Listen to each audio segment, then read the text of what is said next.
What will improve with the 1.19 Wild update? Everyone's seen Minecraft Live by now, and regardless if you voted for the Copper Golem or the allay, because let's be honest, nobody really voted for Oscar the Grouch, you cannot deny that the introduction of the other features aren't absolutely amazing. Not only did we get Jeb in a boat, which is always a plus, we got to see some of the new additions coming in the 1.19 Wild update, plus the 1.18 Caves and Cliffs update, which had been delayed. New blocks, new mobs, new trees, it's like a whole new game, and I know I say that every year, but I really do mean it. So what will actually improve beyond just the little things? Well, I think the atmosphere will change, the way we build will change, and even some of Minecraft's most well-known mechanics. Atmosphere. Minecraft has always lacked ambience in some kind of way, but that was always fine. After all, the game was about building and crafting and creating what you want. But then slowly over time, we saw the introduction of things like particles, and sounds, and weather, and more. And that ambience grew. So it's like Mojang is trying to play catch up on the ambience. And I mean, I could not be more happy. I am a big details kind of person, and the small details to a game is what really keeps it interesting and beautiful. So as seen in Minecraft Live, we'll be getting a few new ambient updates. First, frogs, tadpoles, and fireflies. These together alone would renovate the way that we interpret the swamp biomes, which kinda at this moment are just the ugly biomes that you find the pretty blue orchids in. The ability to see tadpoles in water while you would swim, and frogs in lily pads, and the soft glow of fireflies is absolutely something I'm looking forward to. The soft glow against mangrove trees will slowly bring a whole new level of immersion, especially when the sounds are added. I can already hear the frog making noise, a soft buzz from the fireflies, etc, etc.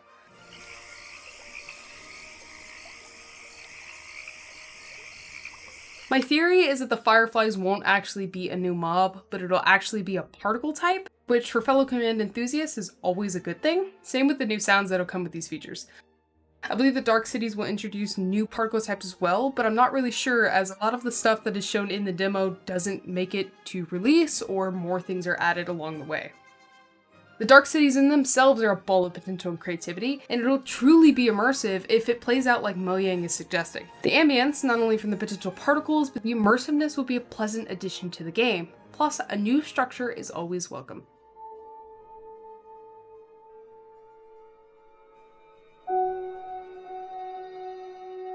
I like to imagine the Deep Dark Cities as overworld bastions, and we'll introduce a new underground structure, which we haven't had any major developments in since September 2nd of 2014. Building. A new block is always exciting to the Minecraft community, and mudbricks, and mangrove trees are no exception. There might even be a new block with the Dark Cities, but who knows? Firstly, I always think it's incredible that Mojang is reaching out to add more diverse block types like mud brick, and many have seconded this sentiment. These blocks are not the most colorful, but look at this. It's not a duplicated texture with just a different color scheme. It fits well with other brick types, but isn't a copy. I think this will add to a lot of builds. I build with a lot of brown, especially brown concrete and terracotta, but the issue is that these are fairly textureless blocks. They're flat. And I mean, it makes sense. It's concrete, but still. I've actually built with mud bricks before. In an old classic mod, Biomes of Plenty, this actually had mud bricks alongside mud. I'm not entirely sure if Mojang took the inspiration from this or not, but Jeb has worked with Dr. Zark in the past to implement horses, which came from a mod with similar popularity to Biomes of Plenty called Mo Creatures. Regardless, these new blocks will add to the possibility of builders. Mechanics. Now, this is my favorite category out of the three, and for good reason. Mud makes me so incredibly excited, and not just because I think it's a pretty block, but I think the mechanic of it is pretty interesting. So we finally have a solution for the issue of finite amounts of clay. Mud introduces this new mechanic where you can turn dirt into clay, which has been a huge issue since from when clay was first introduced to the game 11 years ago.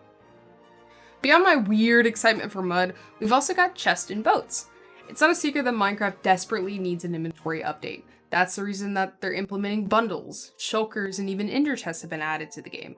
The player's inventory was created back when there were little things to carry, but now as time progresses, players carry more and more essential things. Back in 2011, all we needed was a tool set and maybe some food, but now we naturally carry water buckets, spyglasses, 2 pickaxes, which one's silk touch and one is not, a chest plate to replace our elytras, fireworks to fly, crossbows, and more.